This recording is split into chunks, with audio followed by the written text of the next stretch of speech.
लिखेंगे मोहम्मद बिन तुगलक, यानी कि एमबीटी को, ठीक है। तो कल की क्लास में हमने देखा था कि जो गयासुद्दीन तुगलक है उसकी मृत्यु हो जाती है, उसकी हत्या हो जाती है लकड़ी से बने हुए महल के कारण, उसके गिर जाने से। और इस सारे षड्यंत्र में जिसका हाथ था वो था निजामुद्दीन औलिया। तो निजामुद्दीन औलिया ने किस प्रकार से एक पुत्र के हाथों, कह सकते हैं कि पुत्र के हाथों यानी कि जुन्ना खां के हाथों अपने पिता की हत्या करवा दी गयासुद्दीन तुगलक की। तो ये इतना भोला था कि जो निजामुद्दीन औलिया है उसके चक्कर में आकर अपने पिताजी की हत्या कर रख देता है, ठीक है। और इतिहास में इस शासक को पागल सुल्तान के नाम से भी जाना जाता है। जिस प्रकार से अकबर को उसकी महानता के लिए और औरंगजेब को उसकी कट्टरता के लिए जाना जाता है, उसी प्रकार से इसे पागल सुल्तान भी कहा जाता है। काफी पढ़ा लिखा व्यक्ति था, उसके बावजूद भी ये जो करता काम अच्छा भी करता तो उसका उल्टा हो जाता, बिगड़ जाता काम। तो ये काफी इतिहास में पढ़ा लिखा व्यक्ति था, फिर भी इसे लोग पागल सुल्तान कहते हैं, ठीक है।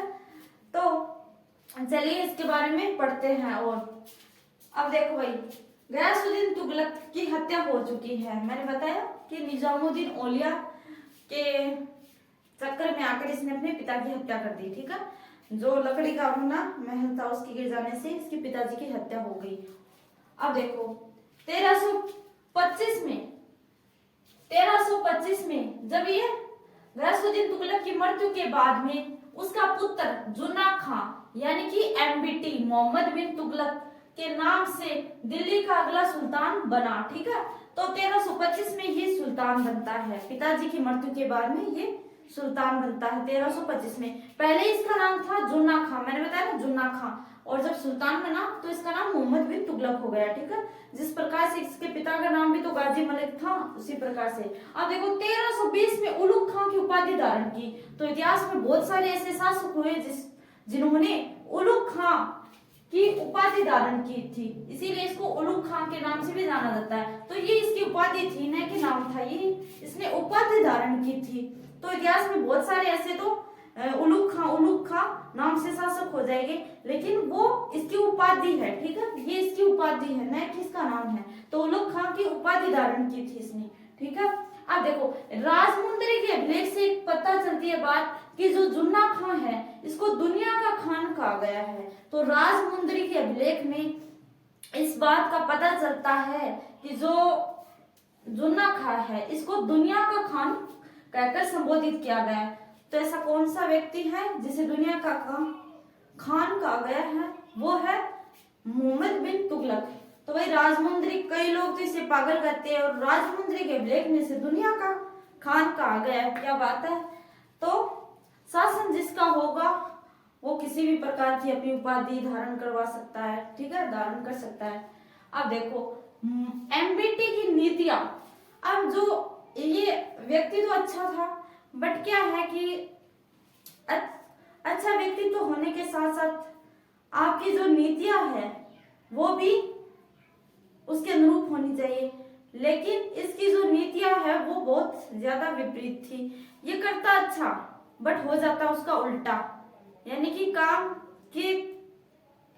अब देखो भाई एमबीटी की नीतियां, तो एमबीटी की कौन सी नीतियां थी वो देखो। अब देखो इसे पागल सुल्तान कहने का तात्पर्य यही है कि जो इसकी नीतियां थी वो उल्टी थी। मतलब ये अच्छा करता, बंदा अच्छा करता, लेकिन हो जाता भाई इसका उल्टा। इसका उद्देश्य कभी भी गलत नहीं होता, लेकिन काम है वो बिगड़ जाता। अब देखो सबसे पहला है नीतियों में दोआब क्षेत्र में कर में वृद्धि। तो दोआब जो क्षेत्र था वो काफी समृद्ध था, संपन्न था, यहाँ पर काफी उत्पादन होता था। इसके कारण इसने कहा कि जहाँ उत्पादन ज्यादा होता है इस क्षेत्र में दोआब वाले, तो इसमें क्या करें कि टैक्स बढ़ा दो भाई। यहाँ पर उत्पादन ज्यादा हो रहा है तो यहाँ पर टैक्स बढ़ा दो। अब टैक्स बढ़ाया इसने बेचारे ने, तो उस वक्त अकाल पड़ गया। तो जो जनता थी, जो कृषक लोग थे, किसान लोग, वो इससे काफी नाराज थे, उनमें असंतोष व्याप्त था इसके प्रति सुल्तान के, ठीक है। तो दोआब क्षेत्र में इसने टैक्स बढ़ाया और टैक्स बढ़ाते ही क्या हुआ, अकाल पड़ गया। तो भाई काम उल्टा हो गया ना यहाँ पर, तो इससे जनता इससे दुखी हो गई। अब देखो दूसरा पॉइंट है अमीर ए कोही। देखो भाई अमीर ए कोही, तो अमीर ए कोही क्या था, व्हाट इज अमीर ए कोही, तो अमीर ए कोही था कृषि विभाग।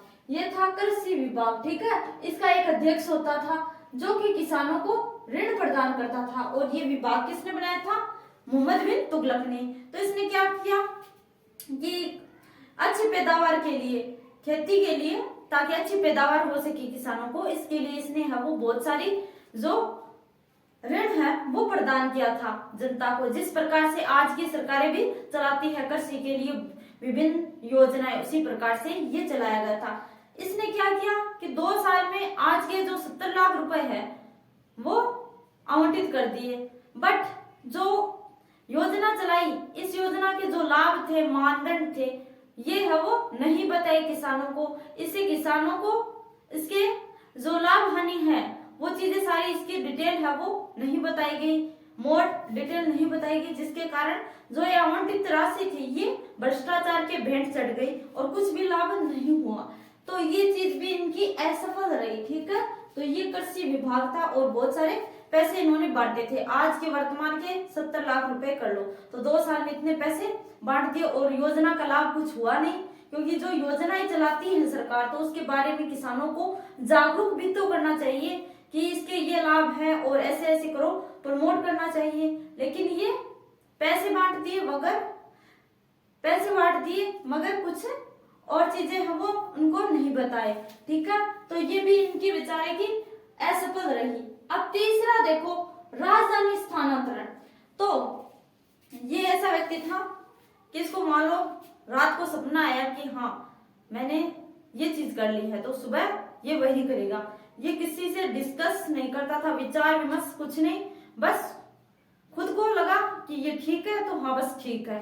तो इसने है वो राजधानी स्थानांतरण कर दी। कहां से, तो दिल्ली से है वो इसने जो देवगिरी महाराष्ट्र है जिसका नाम है दौलताबाद है, ठीक है, तो उसको है वो स्थानांतरण कर दिया। अब देखो एमबीटी यानी कि मोहम्मद बिन तुगलक ने 1327 में राजधानी दिल्ली के स्थान पर देवगिरी महाराष्ट्र को राजधानी के रूप में स्थानांतरित कर दिया, ठीक है। और देवगिरी का नया नाम क्या है, दौलताबाद, ठीक है। तो देवगिरी का दौलताबाद के रूप में नया नामकरण किया, ठीक है। तो पूछ ले देवगिरी या फिर दौलताबाद, तो एक ही बात है, दौलताबाद बोल दो या फिर देवगिरी बोल दो, ठीक है। तो इसी के दोनों नाम है। तो इसने राजधानी दिल्ली से कर दी दौलताबाद, ताकि ये है वो जो दक्षिण का क्षेत्र है उस पर नजर रख सके। अब पता नहीं इसकी क्या मुंड में जचा के इसने कर दी तो कर दी। अब जो यहाँ से लोग है वो दिल्ली से स्थानांतरित होने लगे दौलताबाद की तरफ। तो इसमें कुछ अंधे बहरे भी थे, तो जो लंगड़े लोग थे वो चल नहीं सकते थे बेचारे, तो वो वहीं खत्म हो गए। और जो बहरे वगैरह लोग थे वो जबरन चल दे रहे थे। तो इस प्रकार से है जो विकलांग थे वो चल नहीं सकते थे, तो इसके कारण उनकी क्षति हो गई। ये काम कर रहा है अच्छा, बट हो रहा है उल्टा, ठीक है। तो यहाँ पर है वो जो राजधानी स्थानांतरण पहले की देवगिरी महाराष्ट्र जिसको बोलते हैं हम दौलताबाद भी, ठीक है। बाद में कुछ समय पश्चात इस बेचारे ने क्या किया कि वापस दिल्ली चला गया, वापस दिल्ली स्थानांतरण कर ली। तो राजधानी स्थानांतरण क्यों कर रहा है, तो कुछ कारण ये भी हो सकता है कि जो मंगोल है वो आक्रमण कर दे दिल्ली पर, तो इसलिए इसने हो सकता है कि जो राजधानी है वो दौलताबाद को बनाया, देवगिरी को बनाया। और दूसरा ये है कि ये जो दक्षिण के क्षेत्र है उनसे कनेक्ट होना चाहता था बाद में, लेकिन ऐसा नहीं हुआ, इसीलिए इसने बाद में वो वापस दिल्ली की तरफ चला गया। इसीलिए लोगों ने कहा कि ये तो पागल है, कभी दौलताबाद फिर वापस दिल्ली। तो भाई इस तरह से तो नुकसान तो होना ही है। अब देखो उल्लेखनीय है कि दौलताबाद है वो कुव्वत उल इस्लाम के अन्य नाम से भी जाना जाता है। तो इसका एक और अन्य नाम है, जो देखो एक तो देवगिरी, एक दौलताबाद, एक कुव्वत उल इस्लाम। अब देखो भाई ये है वो नीतियां अच्छी चला रहा है, बट क्या हो रहा है उल्टा, यानी कि किस्मत फूटी। अब जो नेक्स्ट क्लास में हम देखेंगे कि ये जो मुद्रा प्रचलन है वो भी चलाएगा, मुद्रा भी, जो सांकेतिक मुद्रा है वो भी करेगा, और उसके भी इसको परिणाम है वो उल्टे झेलने पड़ेंगे। ठीक है।